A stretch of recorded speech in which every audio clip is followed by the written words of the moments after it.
Well, folks, we did it. We survived the correction. Pulled back yesterday and a 9-day winning streak. We'll go up another 9 days. Good thing everybody had the opportunity to buy the dip in the market. Right back up to all-time highs. We go. What are we going to discuss today? Well, someone's picking on the banks, HSBC, but someone's defending the banks as well. Tariffs, we'll talk a little bit about tariffs. We'll talk about solar. 8:35, Jeremy Schwartz, CI Global Chief Investment Officer at WisdomTree, is going to share his wisdom with us. Folks, fire up for this Tuesday. No earnings, no economic data, but we got a great show for you guys. Let's get it started.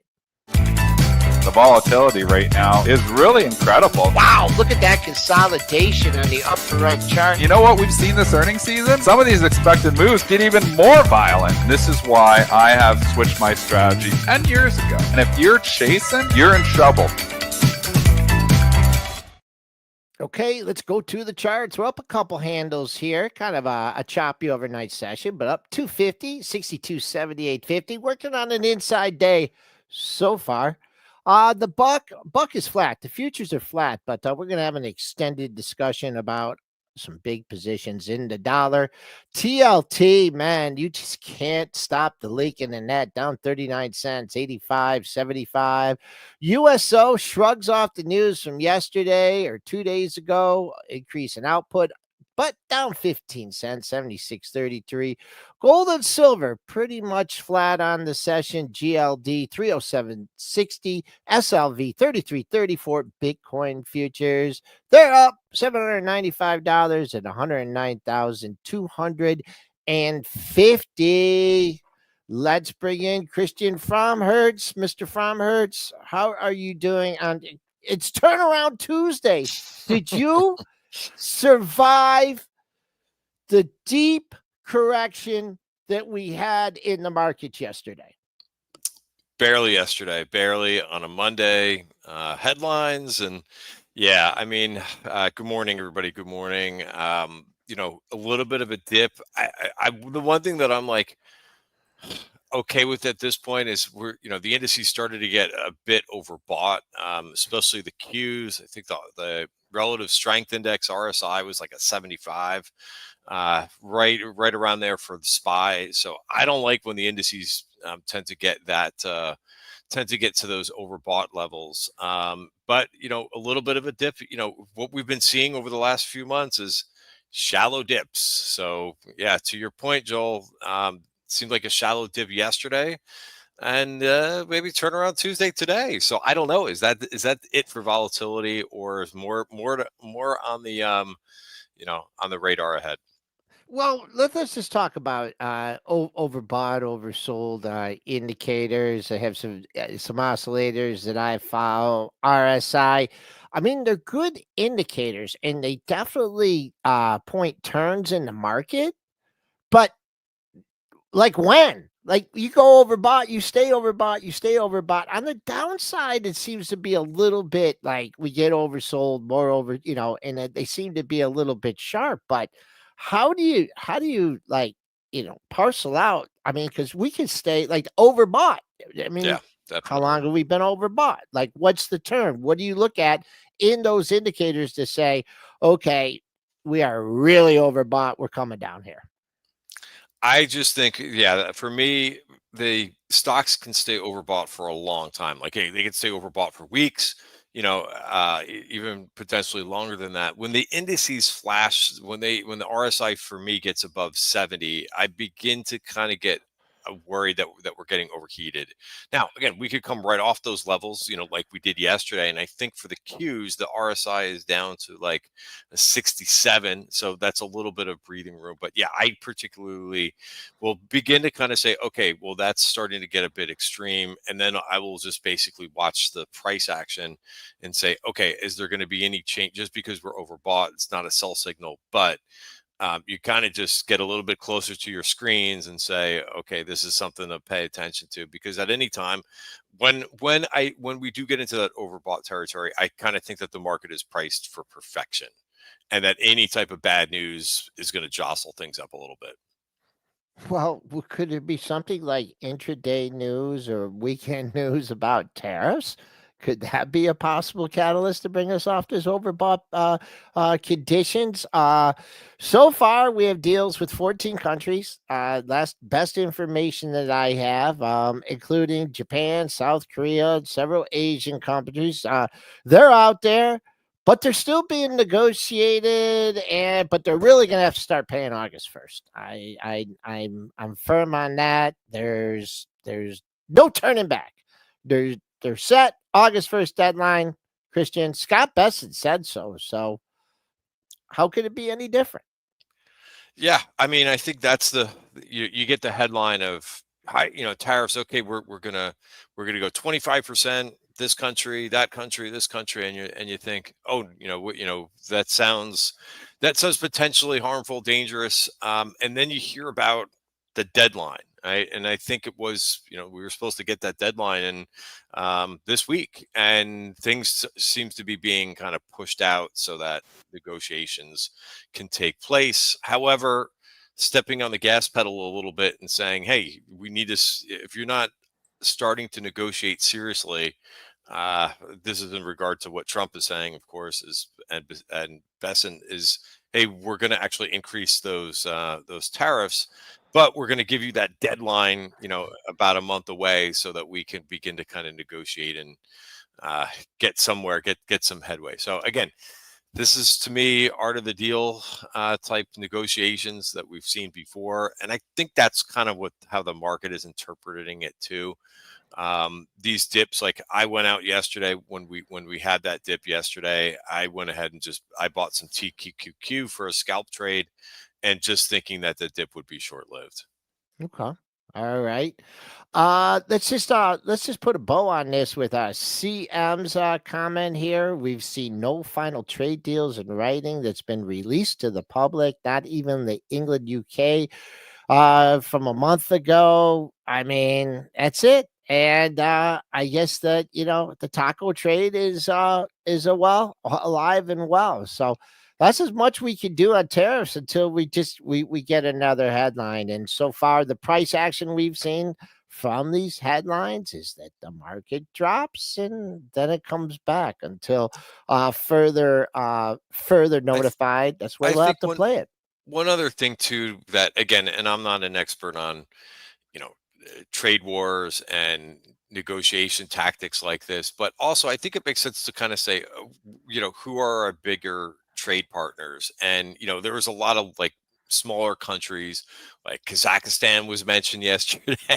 And you also have to think like, well, how much are we doing in trade with these countries too? Like that kind of puts it in perspective. If it's a smaller amount for some of these countries, then perhaps the market's not going to care too much. But some of the bigger trading partners, like Japan was mentioned, and Japan's market kind of reacted somewhat to that. So they're the ones that they've got a lot of issues. Let's see what the Japan market was. Japan market was fine yesterday. I think currency moved a bit, but Nikkei was up about 0.25% yesterday. So that's something to maybe keep an eye on for the bigger trading partners. And Japan does own a lot of the U.S. debt too. I think they're still the number one holder of U.S. debt.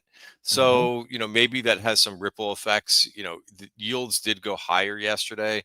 They're a bit higher again this morning. So as you mentioned, we don't have any major economics this week. We have a 3-year bond auction today. There's 3 bond auctions this week. So maybe that's something to keep an eye on. But yeah, when you start negotiating or mentioning tariffs with Japan, I kind of think, okay, watch that bond market a little bit because they are, I believe, the number one international holder of treasuries. Yeah, let's before we move on to clarify the solar situation for everybody. Certain stocks are more susceptible to the tariff news, right?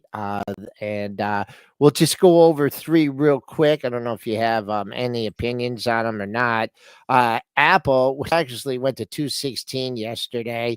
Once the top component in the S&P dropping to number 3. I mean, it's just besides their lack of innovation, whatever you could say, they got a lot of people working over there. They're very susceptible to this tariff situation. Gave away a lot of those gains. The gains that were from because they were going to bring someone else to bring to spice up their Siri. So Apple very susceptible. Nike just been a beast. I mean, the gap and go. If you faded this gap and go, off the earnings, you're just toast. A lot of times you like to look at that opening, the low of the day of the gap up and say, okay, if you're going instead of being afraid to fill in the gap, say, hey, come and get me. That gap low was 69.69. That's a 7-point gap down to 62.73. The next day, buyers stepped up at 70 and made a new high for the move yesterday, 77.50. And there's been some selling on the open on this. Some note, it looks like someone that either picked it up on the cheap here has been using the liquidity off the opening print to sell stock, and it's presented some decent buying opportunities for the first day. So high close of the move yesterday, 76.53. 76. Wow, triple close area, folks. We're down 48 cents.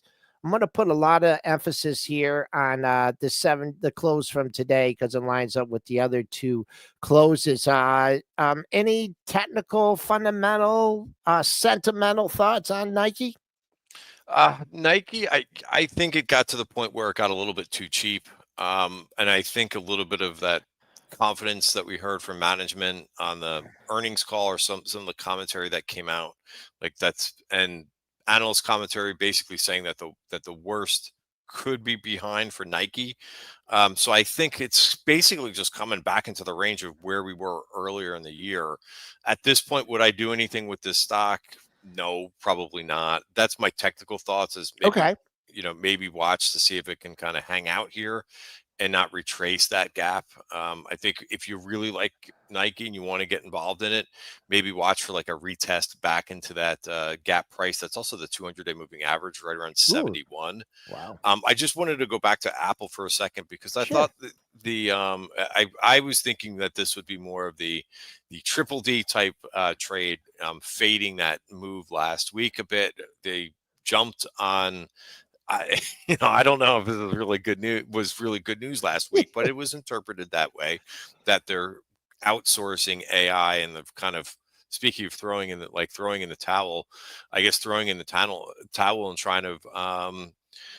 trying to develop AI in house. The Siri hasn't. I don't really use Siri, but that hasn't changed much. So, oops, and Siri's just going on my phone right now, but I thought that would be a short-lived bounce and something that you can kind of sell the rip. Yeah. And I think that's taken place a bit at this point this week so far. Yeah, and final note on Apple before we move on here. I mean, traders that are active off the open, I mean, you could get some really good prices or really bad prices. I just want to see if I could go back to yesterday. And just the reason I'm pointing this out is the importance of just having orders out there. Yeah, sometimes you just get picked off and you get run over. But like on a day like yesterday, like Apple, a down market, of course, this has been a little bit more of a staple, a more conservative stock. They're flocking to it.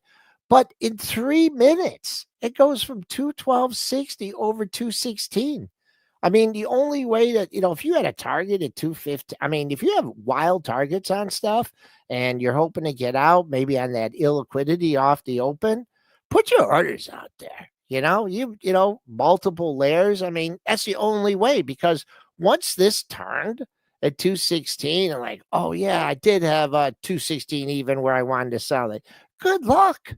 Good luck. It went up in a 1, 2, 3 minutes, came down 1, 2, 3, 4 minutes. So a lot of good price action off the open. Okay, let's go to solar here, Christian, and the bill. The bill, it's good, it's bad, it's affecting different companies in different ways. What I mean, after hours of studying it, I really haven't come up to any conclusions on this, except that looks like it's bad for some U.S. companies and maybe better for foreign companies. Christian, what's your take? Yeah. So initially, there's been some big reactions to these solar stocks as that bill went to pass, and then when it kind of crossed the finish line, it seemed that it wasn't as bad as what was initially thought for the solar companies, and you could see the reaction. Like, over the last week or so, solar has been acting really well. I've tried a solar trade a couple times here. I tried uh, SEDG a couple weeks back. That didn't really work out for me. I got caught in one of those headlines, but I kind of Ooh, shifted yeah. because I just like the technical chart in CSIQ, which is a Canadian company. So it's Canadian solar, and that's been acting really well. But the news that you mentioned was that Trump now talks about called for new rules that would restrict access to tax incentives for solar and wind projects that were already pared back. So it's kind of like revisiting that. Hey, well, we're not going to essentially going to let that go, and there is going to be some review of all of those. And I don't know yet if that's going to be like a one by one type situation, how they're going to go through some of those solar and wind projects, but it just means, I think, for now, that this is going to continue to be under scrutiny. And I know that you guys talked about solar and the EV tax credits and went through some of those charts yesterday. So it's kind of the same thing. So Canadian for now, I'm long Canadian solar. Again, I think this is a riskier type trade given Uh-huh. how difficult solar has been. But I would also add, being that I don't know if Trump can kind of regulate them, and I think that they've already been kind of going on their own without maybe as many of those incentives that the U.S. has. But also some of the names in China are doing okay too. JKS, which is Jinko Solar, has also had a nice move, and seems to be faring a little bit better. So the international solar companies are up this morning, and more of the domestic names are down a little bit. So if you could just go back to that solar, to that 10 Sure. ETF chart for just a second, the level that I'm watching for this one, and again, I'm interested to see if this group is going to kind of turn a bit, and that's 3861 is the level that Ooh, I'm watching right there, in right the now. yeah, the solar ETF. So that's that could be pivotal. So nice move from the lows, but I would watch to see if we can get some further upside, and that's the level. Yeah, I know, one of the things that kind of got me drawn a little bit to this group, or to watch a little bit closer, is Elon Musk has been saying, like, he really thinks that solar could be kind of the way, and we know that AI seems to suck up power all over the place. Yep. Power companies have done well, some nat gas companies have done well. It, to me, is like, what that would be the next, like, iteration of that, is that, hey, maybe solar starts to kind of catch on to that. So that's why I've been watching the group a little bit closer and trying to participate a little bit. For now, I remain long CSIQ and as a participation. I tell you, I know you came up with that 3861 level for the 10 ET. I mean, so far you can't argue with the price action, and we'll just keep it broad in the overall ETF. Whatever you think of the bill, yes, long-term downtrend, absolutely, no doubt about it. Okay, a tan over 120 back when a lot of things were overpriced. Come back down at 30, under 30. Okay, after 1, 2, 3, 4, 5, 6, 7 monthly red bars. Right, a trend is a trend is a trend. You are now working on 3 monthly green bars. Is it going to be 6 months, 7 months? Who knows what the price action is? But maybe a little bit. I mean, maybe you're being a little bit premature here with a head and shoulders bottom here in the tan, a long-term head and shoulders bottom. Your number's 38.61. For me, it's all about the double top at 38.92, 38.93. Maybe a big seller stacked up there at 39, at 39, but programmed like any bid, not showing your offer or anything, but any bid that comes in over 38.90, boom, I'll hit it. Boom, not showing any size, just like one of those algos that you developed, Christian, not showing your order, hiding out there, anything over 38.90, boom, whether it's five shares, 10 shares, 100 shares, 1,000 shares. That's what's developing to me, at least on the charts, a technical look there. So let's get through. Let's do 39, and more upside ahead there, perhaps for the TAN ETF. So great breakdown there, Joel, on the technicals. Excellent. Thank you. Hey guys, just hopping in here for a sec. Something that we've discussed, but I'm hearing just be kicked around a little bit today on the topic of solar. Saw City, I think it was, just kind of giving a heads up that amid this bill, amid these solar credits and like the scrutiny, like you said, Christian, there could be a lot of pull forward on some of these solar projects. Solar companies kind of rushing to get some of these projects done before whatever happens with the solar credits. So, maybe a little bit of upside recently in the stocks because of that, but just something that I kind of wanted to give a little reminder on here for the topic. Okay. All right.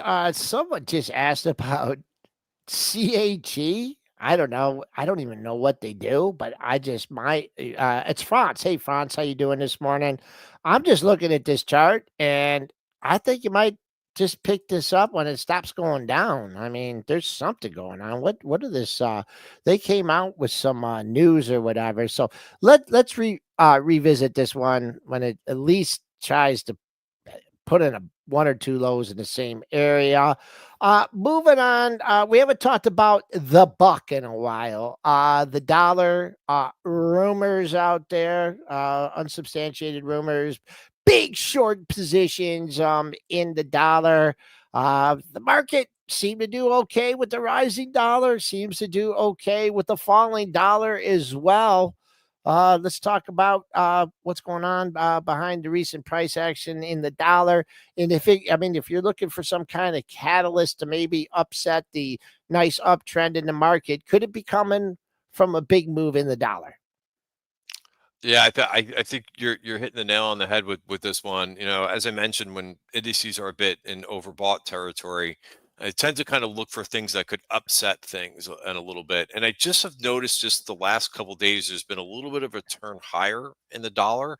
And it's got a little bit of strength to it this morning from the lows. It's been moving up from about 4:00 this morning. So again, it's not something that's really worrisome for me right now, but I think it's one of those things. Like, I always keep some macro charts on the side of my screen. I keep what bonds are doing, because if you get big volatility in the bonds, that can spill over to equities. I'll keep an eye on what crude is doing. Of course, I'll keep an eye on what the VIX is doing, and then I'm also watching what the dollar is doing. So you tend to get a big move in the dollar, and fast aggressive moves are the ones that will upset things a little bit. So I think just because we've kind of come up from the lows a little bit, and that there is a significant short position in the dollar, I think a lot of different market participants are short the dollar. You get a move up and you could start a potential squeeze. Now, again, I'm not saying this, it's very slow movement so far, but I think that's one that you want to keep an eye on throughout the summer, and especially with the tariff stuff going on as well. Okay, let's just Bitcoin, let's throw that in here real quick. We're talking about the dollar, we'll talk about Bitcoin here, still measured in dollars, right? As far as last notice, I got up $810. Look at the Bitcoin chart, double bottom on the futures, consolidating near the highs. But I mean, how often do you see Bitcoin for the entire month of June almost traded in just a $10,000 range, right? Between 100 and 110K here.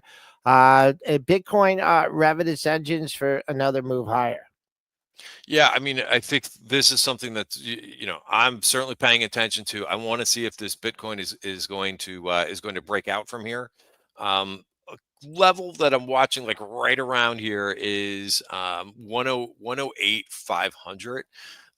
If this could kind of hold in here, I'm looking for this to kind of possibly shoot higher and take out those highs from the beginning or excuse me, the end of May. For now, it's been trading in a range, and the last couple times it's approached this level, it's kind of gone back into that range. But I kind of got a feeling here that if it could kind of chill and not give back too much from these levels, maybe we begin to see new highs here in Bitcoin. And also Ethereum, I would keep an eye on too. But I think this is something where I might be looking to kind of play a breakout trade as we approach that top of the range, and maybe give it another shot at a breakout to new highs. Yeah, we talked with Mee Schneider yesterday. She likes this Ethereum. I mean, look at certainly hasn't participated. This is basis the future. Certainly hasn't participated with like the move in Bitcoin. A long consolidation period. Had to break down to 2,500, but if this thing clears 2,800, this is just basis the futures. Looks like see if Ethereum play catch up. How long did we talk about SLV catching up to GLD? Forever, and it finally did. But sometimes you need to have a lot of patience to be with those trades. Basis the Bitcoin futures here. If you're a Bitcoin futures trader, fully margin contract. The big boys, big girls, you got a double bottom here at the 107,650 level. So that's $2,000 away if you're looking for something to lean on here for a potential breakout over 110. I was just going to show my chart just for a second for this Ethereum. See if I could do it. Oh, I don't know if I can do it. I can do it if you throw it up there. Brett or I can throw it up here. Yeah, it should say just needs. There you go. Boom. Could I add it? I'll remove mine. Oh, you got to remove. That's what it is. Yeah, and I agree with you that 2,800 level. This is a weekly chart that we're looking at here in Ethereum. So just notice that I have a barrier right now of this, basically called 2,600.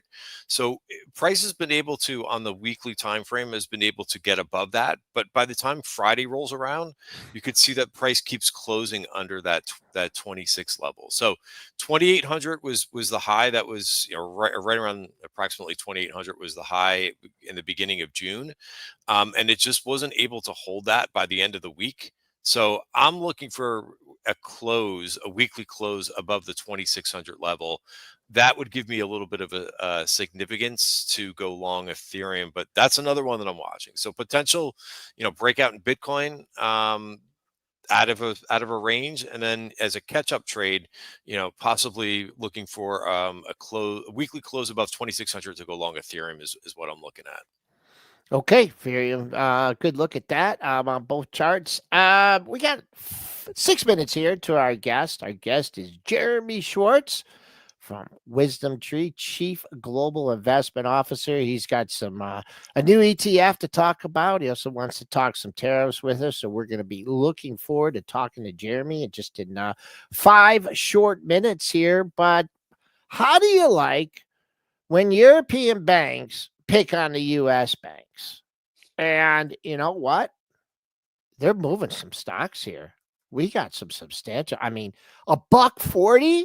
$1.40, you're down $1.36 in Bank of America. Let's get the make sure I got my charts up here. I mean, Bank America is getting pounded here. They're picking on JP Morgan as well. JP Morgan down 3 sticks. Full disclosure, been in JP Morgan for a while. Wanted to sell it for even longer. But down 317. Let's see, raised their price target to 259 on JP Morgan. Well, it's above 259, so I guess it's a sell. That's an 11% decrease from Monday's close. And Goldman Sachs, boy, they're picking on the U.S. banks here. Christian, what's your take? Yeah, and the reason for these cuts that over at HSBC is they're saying based on valuation. So Okay. this is my least favorite analyst type of reasoning is, hey, the stocks have gone up too much. We're going to downgrade them. So I'll pay more attention if there's a particular catalyst that they're saying or fundamental reasoning other than, hey, they've had a nice run. We're just going to downgrade the group. So the way that I would kind of think about this is, the one that I usually play is JP Morgan. I have not been playing the big banks or the investment banks like the Goldman and the Morgan Stanley. I kind of just I've missed this move a bit. Been watching it, but haven't really gotten involved in it. But they've been so strong, these groups. So like this gives you the opportunity. JP Morgan down a bit this morning. I think this could be a buying opportunity, and that's how some of these analyst ratings work. That they're just like going to come out and say, "Hey, it's gone up too much." Okay, so great, you're causing it to come down. This would be a potential, buying opportunity for these. And again, it depends if you're overweight or if you're underweight the banks and have wanted to get involved. Yeah, I see Robinhood mentioned. There's been a lot of strength, not just in the big banks, but obviously Robinhood has done really well. And then there's been some more recent strength in names like Interactive Brokers. Schwab is another one that has been kind of catching up, even though it's tough to say catching up when something's breaking out. But it's been off people's radars a little bit. But I just think this whole group is very strong. So I get saying, okay, they've gone up too much, but you could take the other side of that on a little bit of a move down this morning. While operating fundamentals are strong, factors like credit quality and improving investment banking environment are well priced in, Martinez. I want to know, and let me know if this is being too harsh, what rock this guy's living under when he's talking about valuations. What do we know about valuations in this market? What have we learned from the market over the last few years about valuations and P's? And well, they don't mean anything. Yeah, well, yeah, until they do, I guess. Right? Right? Is that a little bit too strong here for you PMP people? Wake up out there, chat. Come on, let's get fired up. I see Jeremy Schwartz in the background, and I know. Oh wait, he's an analyst. Should I not maybe have made that comment here? Let's bring on our guest, Jeremy Schwartz from WisdomTree.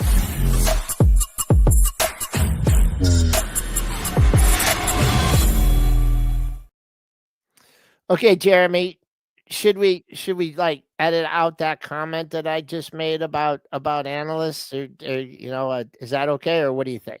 Hot takes coming from the WisdomTree crowd. When we built our first funds 20 years ago to rebalance on fundamentals, I get it. It's been a momentum market, it's been a growth market. Fundamentals don't matter. It's all about earnings growth and riding the trend. But at some point they do matter. Okay, just to start off, today's a good day to have you guys on. You are launching a new fund today. Geo Alpha Opportunities is positioned to help navigate for opportunistic risk in geopolitics. An interesting new idea. I can put the link in the chat here. So first of all, what's the symbol? Yeah. What is the thesis behind it, and what are your expectations?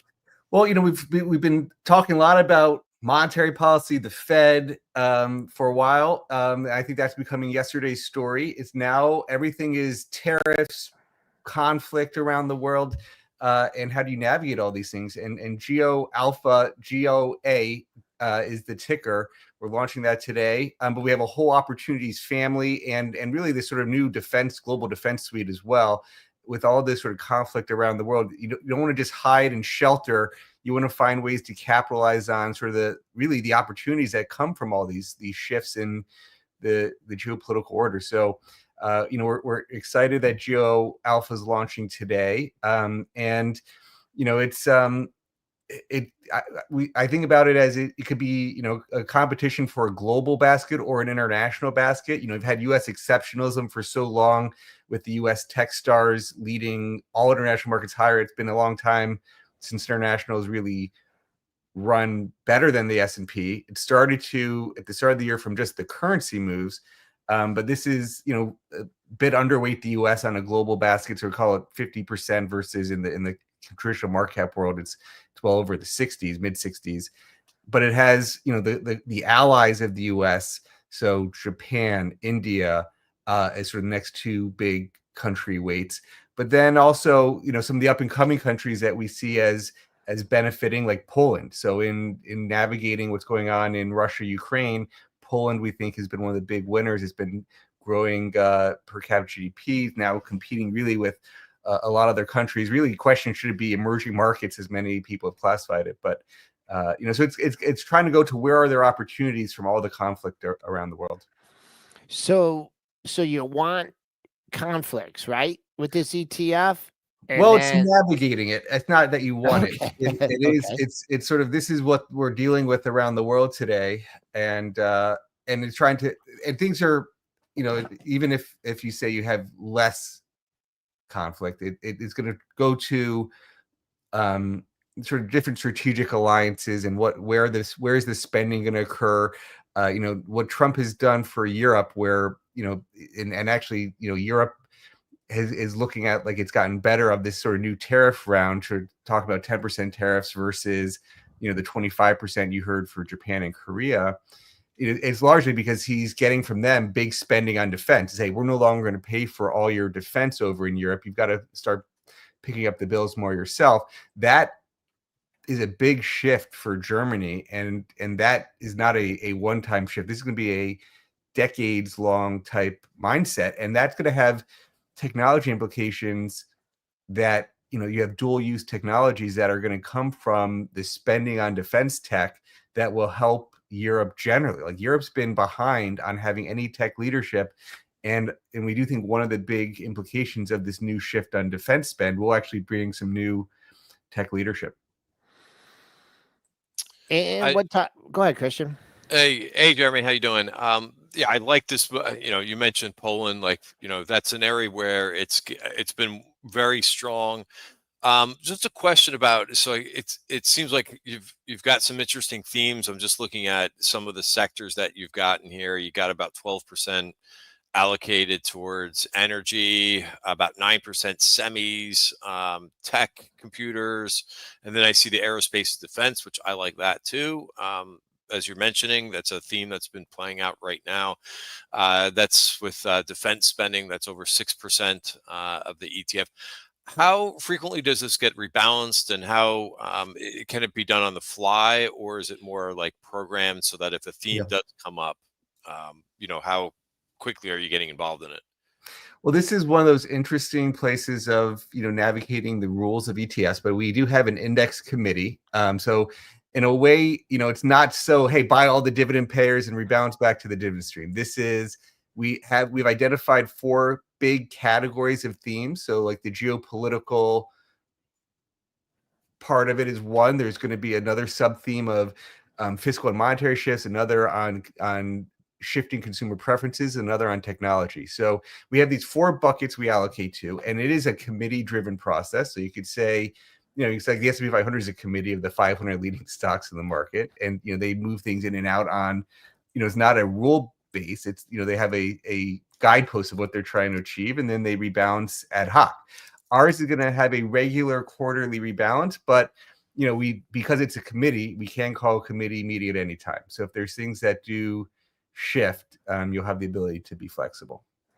Okay, so it's basically, you're saying committee, but that falls in the bucket of actively managed, correct? It falls in passive because it follows an index. Whoa. But this is semantics. It's an interesting discussion. It's an interesting way to do it. I mean, I've noticed that in the trend of ETFs has been much more specialized or actively managed ETFs have been a big thing, I would say, over the last year. Am I incorrect with thinking that? Or?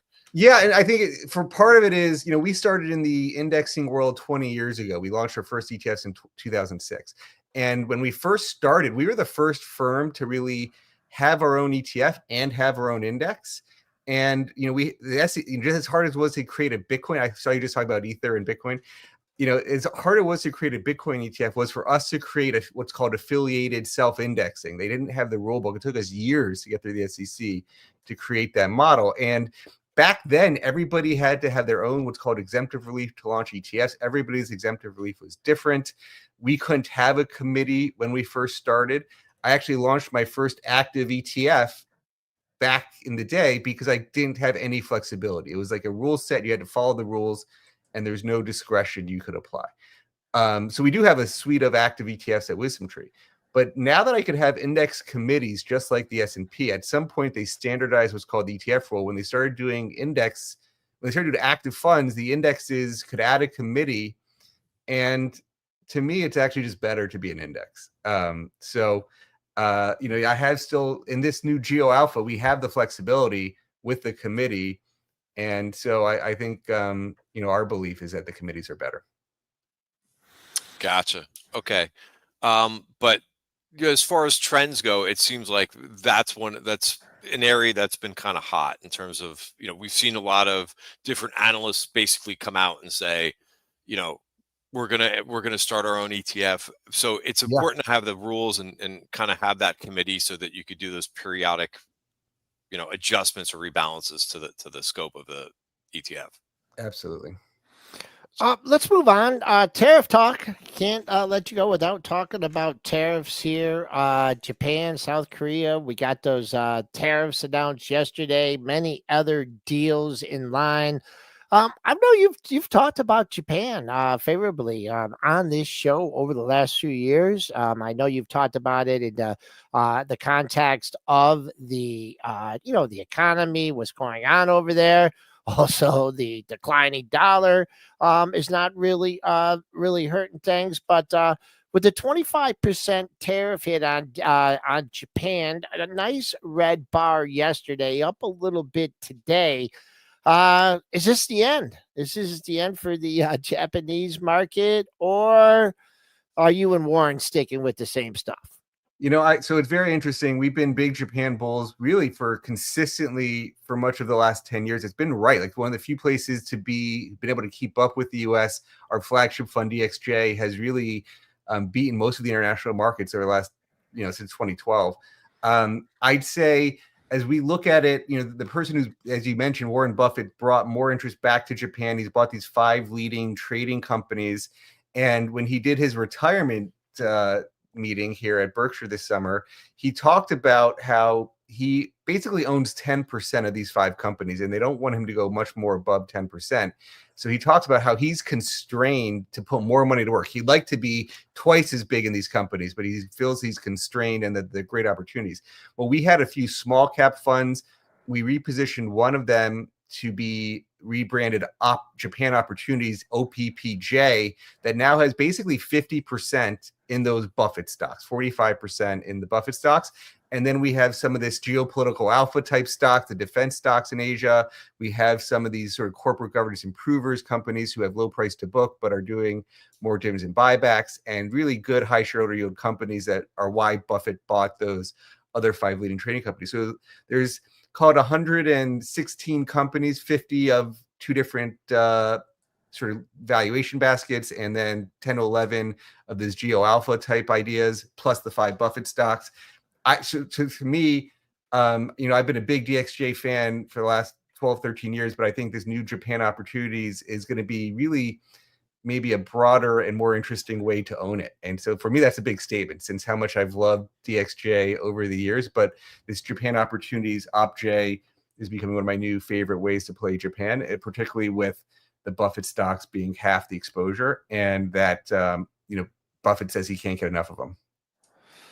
Okay. We were talking about briefly before you came on, just a little bit about the dollar and what the dollar has been doing this week, and something to kind of pay attention to. Does the does the fund that you're talking about, OPPJ, is that also current? I know DXJ is currency hedged, which is an interesting way to kind of think about things. If the dollar goes stronger, it's important to understand if your international ETF is currency hedged. So what about this new one? I'd say I'm one that I sort of led that discussion, starting with the first hedged ETF back in 2009. So I think a lot of people get this backwards. A lot of people bet on currencies without a strong view. Now the dollar's gone down a lot this year, so it's really turbocharged your returns as most people have that exposure. I do think the dollar is a risk to the S&P 500. So, I did a big paper on this about the earnings growth that comes after a strong dollar movement. And the best earnings growth for the US is after a weak dollar environment. So my guess is November, December, you're going to start getting very good earnings. And so that's a tailwind to US earnings. You talked about analysts, Joel. The analysts never factor in the dollar into their earnings growth estimates, even though it's very transparent. They always get it wrong.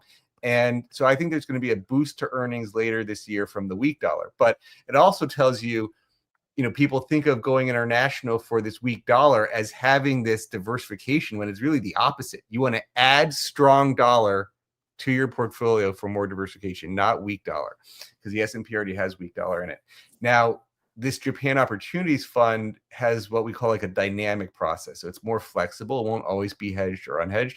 It'll move around, and it will, go with the sort of momentum trend. So it's a little bit less hedged today than it's got a quarter hedge. It's not fully hedged, but it'll rotate around. And so we do have a family of what we call dynamically hedged funds beyond just the fully hedged static hedge. And so that's what's going to be in this new Japan Opportunities. Okay, before we let you go, let's just talk Europe in general. We're getting a little bit more of a break on tariffs at this point, right? What we know, but strong performer this year. Do you expect that to continue? It's fascinating. I look at U.S. small caps. Basically, the other day, as of June 30th, U.S. small caps were negative on the year. European small caps, my daily report this morning, was up 27%. So Europe is seeing some revitalization, but we launched maybe our most successful ETF in our history a few months ago in Europe, sort of European defense stocks. It has raised $3 billion in Really? 2 months. So WDEF in Europe, UCITS form, it's coming to the US. We're launching that in the next few weeks. But this European Opportunities has, sort of like this, we talked about the committee approach. It has 50 stocks, systematic value, and then 22 stocks that have this more committee-based approach that have a lot of the European defense stocks in there. So OPPE is the European Opportunities, my favorite European fund at the moment, because it has the defense, but it also has some systematic value exposure, high shareholder yields, good buybacks, good dividends, probably part of the cheapest parts of the global market. So it's sort of the best of these defense spending plus, Europe being a cheap part of the global market. So I think that this whole new opportunities family that you're hearing from us, Japan, Europe, Geo Alpha, are all some of our top ideas. You got a lot of good ideas, and that OPP chart doesn't look too bad here. We've been on the line with Jeremy Schwartz, Chief Investment Officer over at WisdomTree, covering some topics we don't usually get to here on PMP. So, Jeremy, what a pleasure having you on again. Get back to your busy schedule, and we'll dial you up again next month. Joel, Christian, great to be with you. Thanks. Okay. Thanks, Jeremy. Chopping around, nothing special, right? Just hanging out at the 62.80 level. Does your spidey sense give you any clue today here? I'm just kind of thinking, if this rally better get going, we better get up and take out that pre-market high at 62.89, or is that 6,300 psychological level going to start creeping in here? And maybe we'll have 2 down days in a row, Christian. I mean, it seems like we've just got a quiet week on our hands. There's not a lot of economics. I mentioned we've got a couple bond auctions. We got the Fed minutes tomorrow, but it's slow, and I think the price action is kind of reflecting that this morning. Do we want to talk a little bit about some analyst ratings? We got. Or do you want to do Prime Day? Or because Let's I talk about know Prime Day. I Sure. know you got it. You must just buy a ton of stuff on Amazon Prime Day. What are you buying? I don't know. Well, first of all, isn't Prime Day now? It's not just. It used to just be one day, and I heard that it's like it stretches over 3 or 4 days or something like that. So it's kind of interesting how they kind of move that over so that if you forget to buy something, I guess on the first Prime Day, you got a second chance.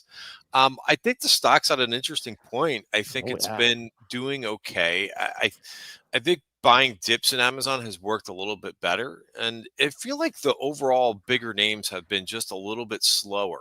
The Amazon, the Meta.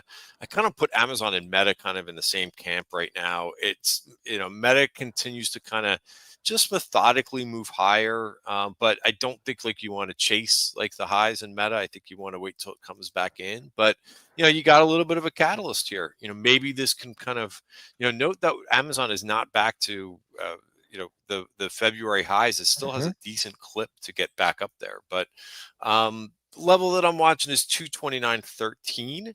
But yeah, I would definitely been watching this. And the chat says Prime Day is the 8th through the 8th through the 3rd through the 11th. Yeah. So there you go.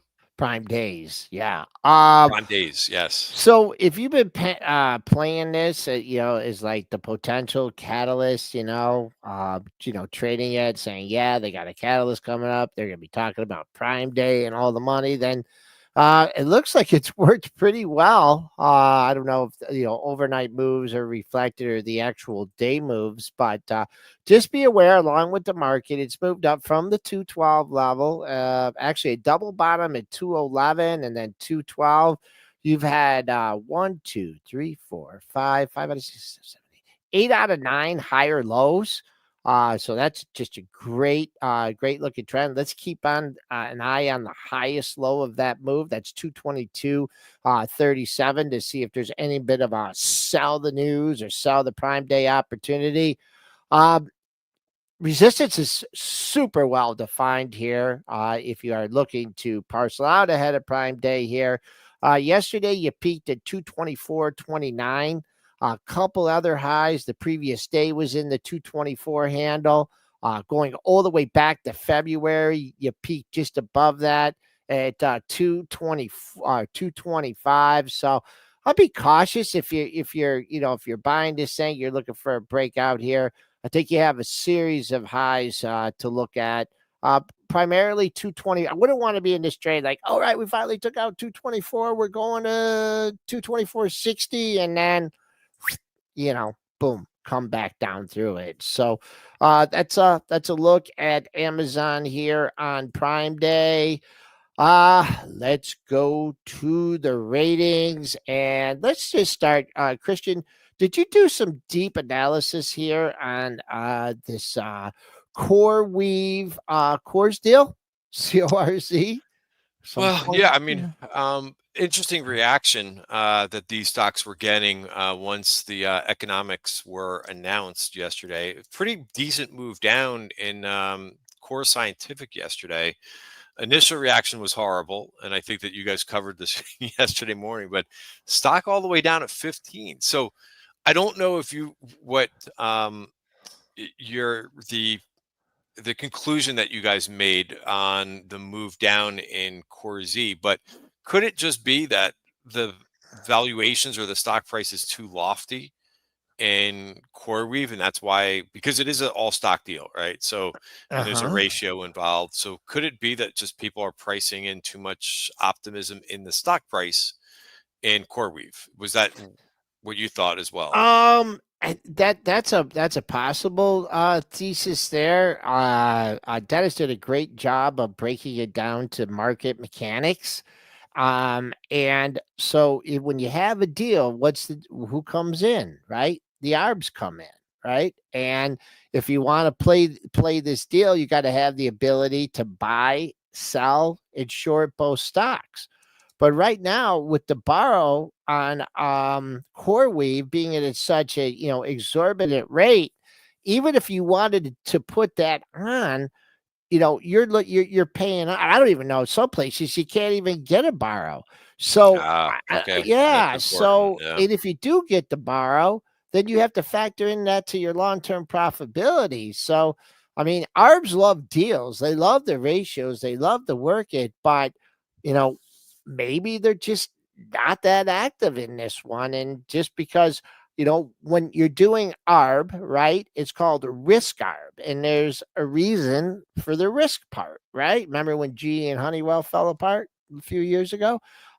So right now, without the absence of being able to short CoreWeave, then what's the incentive to buy Core Scientific? And that stock hit $21 on the initial news.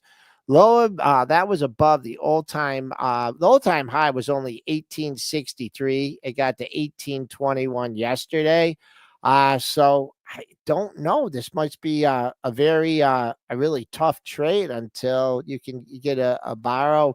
A tough trade anyways. CoreWeave is very volatile. It's been moving around a lot. So a lot of mechanics in here. We'll see how this fares. So I will say, though, you are breaking down through an important area. You always, after you got the break, we talked about this, after you have a substantial break, like you did from 187 down to the current low of the move at 151.26, if this is the buy the dip opportunity right here with this low, then you're going to come and get back half of that move. You're going to shrug it off. You're going to get halfway back. You're going to consolidate. You're going to keep on going. We're not seeing anything near a 50% retracement on this stock. And in fact, it's hovering at the low of the move. No, not quite yet. Let's just keep an eye. I'm gonna call it 153 because the low of the move is 51.26. The second low of the move in the 53 handle, then the 55 handle. That's about a $4 spread here. So I would say bull's still in control here as long as you can hold that level. After then, you start to look a little bit closer to the 140 level. Analyst Stifel Mizuho downgrading CRWV. CFRA initiates at a hold. Citi maintains neutral. But we'll see how this works out over the next couple days. Let's stick with the ratings here and Circle. Now here's an IPO, but acting much differently. You got the bounce, and we had this pegged on the 50% retracement, CRCL. I know that stock. We had this pegged here, this 50% area, big move, 182 area was the low. You made it. You had a nice move yesterday. Hard to find, resistance in it, but falling back today here, down $6.60 here. New sell rating. Holy mackerel. Mizuho using that 4-letter word sell. Are you fading Mizuho on their Circle call? Well, that's a great question. I did go long Circle yesterday. This was a part of my watch list coming into the week. It took off, so I said, "Hey, it's hit my alert that I was looking for in Circle," and I did go long the name. Got a nice move in the stock yesterday. Nice kind of move back above its 5-period moving average. My ultimate target for that trade is around 218. But I trimmed into yesterday's strength. So I'll have to see where this kind of lines up for today. I would like to see buyers kind of get involved a little bit on this dip from the analyst action this morning.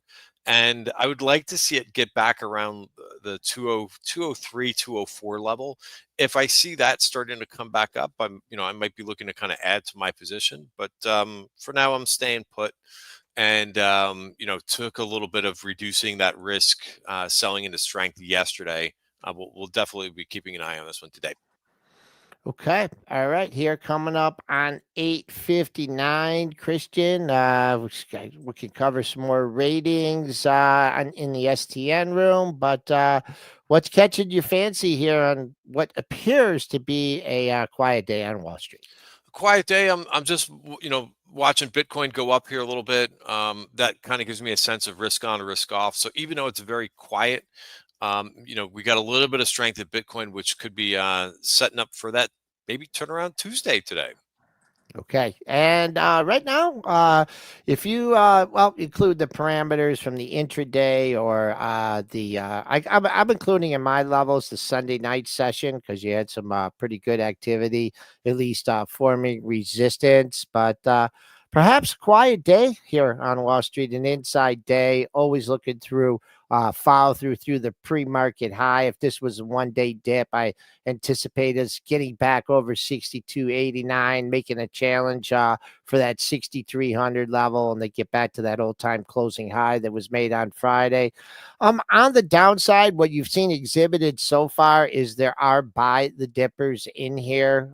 So far, the pre-market low, which we are 30 handles above, 54.50 comes in 8 handles above that low from Monday session, in which we got a nice rebound off. So, folks, thanks for joining us on Pre-Market Prep. We're back with you tomorrow morning.